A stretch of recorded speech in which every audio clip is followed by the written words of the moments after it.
السلام علیکم ورحمۃ اللہ وبرکاتہ۔ اعوذ باللہ من الشیطان الرجیم، بسم اللہ الرحمن الرحیم۔ لیس علیک ھداھم ولکن اللہ یہدی من یشاء وما تنفقوا من خیر فلانفسکم وما تنفقون الا ابتغاء وجہ اللہ وما تنفقوا من خیر یوفى الیکم وانتم لا تظلمون۔ ان لوگوں کی ہدایت آپ کے ذمے میں نہیں ہے، لیکن اللہ تبارک و تعالیٰ جس کو چاہتا ہے ہدایت دیتا ہے۔ اور مومنوں، جو کچھ تم خرچ کرتے ہو اس کا فائدہ تم کو ہی ہے، اور جو کچھ تم خرچ کرتے ہو اللہ کی رضامندی کے لیے کرتے ہو، اور جو کچھ تم خرچ کرو گے اللہ تبارک و تعالیٰ اس کا پورا بدلہ تم لوگوں کو دے گا، اور تمہارا کچھ بھی نقصان نہیں ہوگا۔ محترم سامعین کرام، یہ سورۃ البقرہ ہے۔ سورۃ البقرہ سورہ نمبر 2 آیت نمبر 272 یعنی 272 نمبر کی آیت کریمہ ہے، جو آپ کے سامنے تلاوت کی گئی اور جس کا ترجمہ آپ کی خدمت میں پیش کیا گیا۔ سامعین کرام، امام ابو عبد الرحمن النسائی رحمہ اللہ اپنی کتاب السنن الکبریٰ کتاب التفسیر کے اندر عبداللہ ابن عباس رضی اللہ عنہما سے روایت کیا کہ صحابہ کرام رضی اللہ عنہم اپنے مشرک رشتہ داروں کو اپنے مال میں سے کچھ بھی ان کو دینے سے، ان پر خرچ کرنے سے اپنے دل میں جو ہے وہ پسند نہیں کرتے تھے۔ ان کو پسند نہیں تھا کہ اپنے مال میں سے کچھ بھی اپنے مشرک رشتہ داروں کے اوپر خرچ کریں۔ سامعین کرام، اس سلسلے میں انہوں نے اللہ کے رسول صلی اللہ علیہ وسلم سے پوچھا، تو آپ صلی اللہ علیہ وسلم نے تھوڑا بہت خرچ کرنے کی اجازت دی۔ تو اللہ تبارک و تعالیٰ نے یہ آیت کریمہ یہاں پر نازل فرمائی کہ کسی کو ہدایت دینا یہ آپ کی ذمہ داری نہیں ہے۔ لیس علیک ھداھم ولکن اللہ یہدی من یشاء، اور اللہ تبارک و تعالیٰ جس کو چاہتا ہے ہدایت دیتا ہے۔ اور اس کے بعد اللہ نے فرمایا کہ وما تنفقوا من خیر فلانفسکم، جو کچھ بھی تم خرچ کرو گے وہ تمہارے ہی فائدے کے لیے، یعنی اللہ کے راستے میں جو بھی خرچ کرو گے وہ تمہارے فائدے کے لیے۔ اور پھر اللہ فرماتے ہیں وما تنفقوا من خیر وما تنفقون الا ابتغاء وجہ اللہ، اور جو کچھ تم خرچ کرو گے اگر تم ایمان والے ہو تو اللہ کو راضی کرنے کے لیے خرچ کرو گے، لوگوں کو دکھانے کے لیے نہیں۔ وما تنفقوا من خیر یوفى الیکم، اور جو کچھ تم خرچ کرو گے اس کا پورا بدلہ اللہ کی طرف سے دیا جائے گا اور تمہارا کچھ بھی نقصان نہیں کیا جائے گا۔ سامعین کرام، امام حسن بصری رحمہ اللہ نے فرمایا ہے کہ ایمان والے جو خرچ کرتے ہیں اس کا فائدہ انہی کو ہوتا ہے، دوسروں کو نہیں ہوتا ہے۔ امام ابن ابی حاتم نے تفسیر ابن ابی حاتم کے اندر یہ روایت نقل کیا ہے کہ امام حسن بصری رحمہ اللہ نے فرمایا کہ ایمان والے جو کچھ خرچ کرتے ہیں اس کا فائدہ انہی کو ہے، جیسا کہ اللہ تبارک و تعالیٰ نے قرآن کریم میں دوسری جگہ بیان فرمایا ہے من عمل صالحا فلنفسہ، یعنی اگر کوئی نیکی والا کام کرتا ہے تو لوگوں کے لیے نہیں کرتا ہے۔ ابھی فجر کا وقت ہوا ہے، ہم لوگ اپنی نیند کو قربان کر کے مسجد کے اندر آ کر کے فجر کی نماز با جماعت جو ادا کیے ہیں، مسجد کے اوپر احسان نہیں ہے، یا ہمارے سماج و معاشرے کے اوپر احسان نہیں ہے، بلکہ جو ہم نے نیکی کیا ہے اس کا فائدہ ہم کو ہی ملنے والا ہے۔ ویسے ہی اللہ نے فرمایا یہاں پر کہ ایمان والو وما تنفقوا من خیر فلانفسکم، جو کچھ تم خرچ کرتے ہو اس کا فائدہ تمہیں کو ہے، دوسروں کو نہیں ہے۔ اور پھر آگے اللہ تبارک و تعالیٰ نے فرمایا کہ وما تنفقون الا ابتغاء وجہ اللہ، اور ایمان والے جو کچھ خرچ کرتے ہیں وہ اللہ کو راضی کرنے کے لیے، دوسروں کو راضی کرنے کے لیے نہیں۔ اور حسن بصری رحمہ اللہ نے یہی بات بیان فرمایا تفسیر ابن ابی حاتم کے اندر۔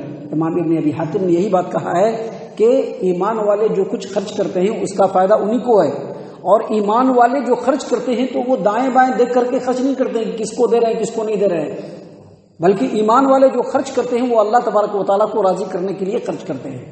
عطا خراسانی رحمہ اللہ نے کہا ہے کہ ایمان والے جب خرچ کرتے ہیں تو اللہ کو راضی کرنے کے لیے خرچ کرتے ہیں، یہ دیکھ کے نہیں کرتے ہیں کہ کون مستحق ہے کون مستحق نہیں ہے۔ بعض لوگ کہتے ہیں یہ دیکھو مانگتا رہتا ہے اس کو مت دو، ایسی مانگنے کی اس کی عادت ہے، مانگنے کی عادت ہے ضرور، لیکن اگر اس نے ہاتھ پھیلایا تو اس کے ہاتھ پر ڈال دو۔ نبی صلی اللہ علیہ وسلم کا یہ طریقہ تھا، جو بھی نبی صلی اللہ علیہ وسلم سے مانگتا تھا آپ صلی اللہ علیہ وسلم اس کو دے دیتے تھے۔ تو اللہ تبارک و تعالیٰ نے اسی بات کو یہاں پر بیان فرمایا کہ وما تنفقون الا ابتغاء وجہ اللہ، جو کچھ تم خرچ کرتے ہو اللہ کو راضی کرنے کے لیے خرچ کرتے ہو. یہ مت دیکھنے جاؤ کہ کون مستحق ہے کون غیر مستحق ہے، وہ تحقیق کرنا تمہاری ذمہ داری نہیں ہے. البتہ اگر کوئی چیز بظاہر ایک دم سامنے نظر آئے کہ ہاں یہ آدمی جو لیتا ہے پیسہ وہ غلط چیزوں میں اڑا دیتا ہے اور اس چیز کا تجربہ ہو جائے تو پھر اس کو نہیں دینا ہے. لیکن اب جا کر کے اس کے کھوج کرید میں پڑنا، اس کے گھر میں گھس کر کے دیکھنا، اس کے بارے میں 10 لوگوں سے پتہ کرنا، شرعی اعتبار سے یہ درست نہیں ہے. شرعی اعتبار سے یہ درست نہیں ہے. یہ جو خرچ کرنے کا جو مسئلہ ہے، اصل میں مال والا یہ سمجھ لیتا ہے کہ ہمارا مال ہے. نہیں، مال تمہارا نہیں ہے، مال تو رب العالمین کا ہے. وہ تو رب العالمین کی بڑائی ہے، اس کی عظمت ہے کہ مال تم کو دیا اور کہا کہ تم اللہ کے راستے میں خرچ کرو، اس کا بدلہ ہم تم کو دیں گے، دنیا میں بھی دیں گے اور آخرت میں بھی دیں گے. سامعین کرام، اسی لیے اللہ تبارک و تعالیٰ نے یہاں پر بیان فرمایا کہ ایمان والے جو کچھ خرچ کرتے ہیں وہ اللہ کو راضی کرنے کے لیے خرچ کرتے ہیں. وما تنفقوا من خیر یوفى الیکم، اور تم جو کچھ بھی خرچ کرو گے اس کا پورا بدلہ تم کو ریٹرن ملے گا.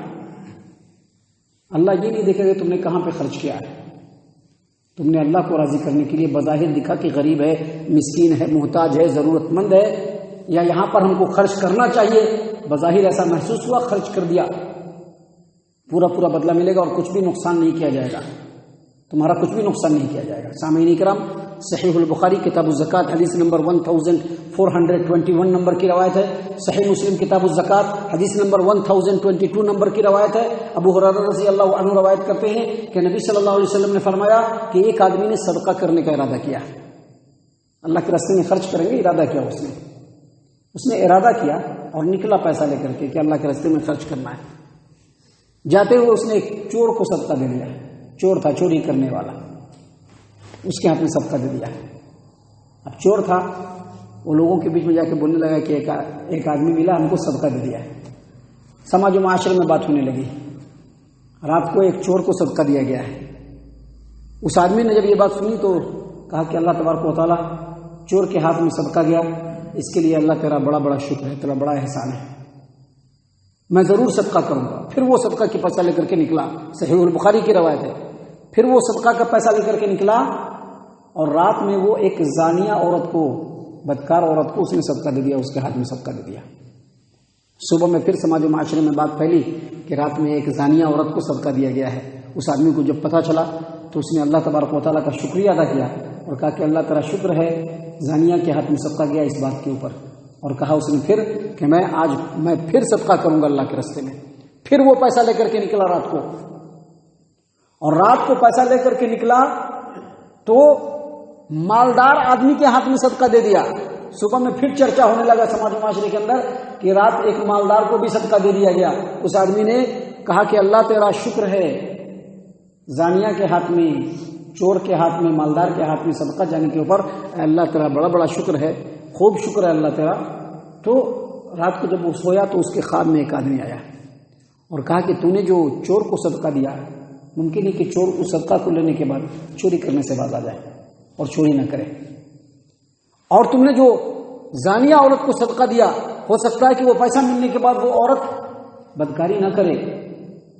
اور تم نے جو مالدار آدمی کو صدقہ دیا، ہو سکتا ہے کہ وہ مالدار آدمی صدقہ لینے کے بعد اس کے دل میں یہ خیال پیدا ہو کہ اللہ نے مجھ کو بھی مال دیا ہے، جیسے یہ آدمی صدقہ کر رہا ہے مجھ کو بھی صدقہ کرنا چاہیے. تو یہاں پر بتلانا یہی مقصود ہے کہ اللہ نے کہہ دیا ہے کہ ہدایت آپ کے ہاتھ میں نہیں ہے، ہدایت آپ کے ہاتھ میں نہیں، ہدایت اللہ کے ہاتھ میں. آپ کا کام ہے اللہ کے راستے میں خرچ کرنا. بظاہر دروازے پر آیا ہے، مانگ رہا ہے، دے دیجیے. بظاہر ہمارے سماج و معاشرے سے کچھ لوگ آئے، بہت پریشانی ہے، غریبی ہے، مسکینی ہے، دے دیجیے. تحقیق میں لگنا، جستجو میں لگنا، یہ سب ہمارا کام نہیں ہے. البتہ بظاہر دیکھنا ہے کہ ہاں یہ آدمی غریب طبقے سے ہے کہ نہیں ہے، ہاں اس کے کام کا دھندے کا کیا حساب کتاب ہے، یہ دیکھ رہ سکتے ہیں. لیکن اس کے پیچھے پڑ کر کے اس کی تحقیق کرنا یہ ہماری ذمہ داری نہیں ہے. یا اگر یہ دیکھیں کہ سامنے والا آدمی بے عمل ہے، بد عمل ہے یا مشرکی ہے اور وہ ضرورت مند ہے، تو زکوٰۃ کا تو نہیں، لیکن جو صدقہ کا مال ہے جو ہم ڈیلی نکالتے ہیں ان لوگوں کو بھی ہم دے سکتے ہیں، نان مسلم کو بھی دے سکتے ہیں، ہندو کو بھی دے سکتے ہیں. اگر وہ ضرورت مند ہے تو اللہ تعالیٰ نے قرآن کریم میں اسی بات کو بیان فرمایا ہے، وفی اموالہم حق للسائل والمحروم، ایمان والو تمہارے مال میں مانگنے والے کا بھی حق ہے۔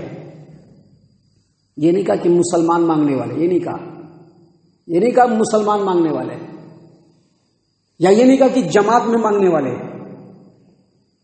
یا یہ نہیں کہا کہ ہمارے علاقے کے مانگنے والے، نہیں، تمہارے مال میں مانگنے والے کا بھی حق ہے۔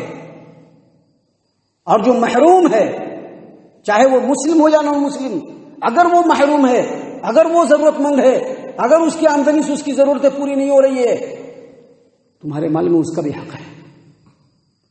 اسی لیے اللہ تبارک و تعالیٰ نے اس آیت کریمہ میں مسلمانوں کو، اللہ کے رسول صلی اللہ علیہ وسلم کو مخاطب کرتے ہوئے کہا کہ لیس علیک ہداہم، لوگوں کی ہدایت کی ذمہ داری آپ کے اوپر نہیں ہے، لیکن اللہ تبارک و تعالیٰ جس کو چاہتا ہے ہدایت دیتا ہے۔ ایمان والو جو کچھ تم خرچ کرتے ہو اس کا فائدہ تمہیں کو ہے، اور جو کچھ تم خرچ کرتے ہو اللہ کو راضی کرنے کے لیے خرچ کرتے ہو، اور جو کچھ تم خرچ کرتے ہو اس کا پورا پورا بدلہ تم کو ملے گا، اور تم پر تمہارا کچھ بھی نقصان نہیں کیا جائے گا۔ سامعین کرام، انشاءاللہ اس آیت کریمہ میں آگے اور بھی بہت ساری باتیں ہیں جو انشاءاللہ اپنے اپنے وقت پر اللہ تبارک و تعالیٰ کے اس صورت کریمہ میں، یہ جو صورت ہے سورۃ البقرہ، اس میں اور بھی بہت ساری باتیں ہیں جو خالص ہماری نصیحت کے لیے ہے، جو انشاءاللہ کل اور کل کے بعد کے درسوں میں ہم آپ کی خدمت میں پیش کریں گے۔ اللہ تبارک و تعالیٰ سے دعا ہے کہ اللہ تعالیٰ ہم تمام کو ان تمام باتوں کے اوپر خوب غور و فکر اور تدبر کرنے کی توفیق عنایت فرمائے۔ اللہ تعالیٰ ہم تمام کو صحیح معنوں میں پکا سچا مومن مسلمان بنائے، اللہ اور اس کے رسول صلی اللہ علیہ وسلم کی اطاعت و فرما برداری کرنے والا بنائے، صحابہ کرام رضی اللہ عنہم کے طریقے پر چلنے والا بنائے، جنت الفردوس میں جگہ عطا فرمائے۔ اے اللہ ہم تمام کو جہنم سے پناہ دے، اے رب العالمین ہم تمام کو جہنم سے پناہ دے، اے مالک الملک ہم تمام کو جہنم سے پناہ دے، آمین یا رب العالمین۔ وما علینا الا البلاغ المبین۔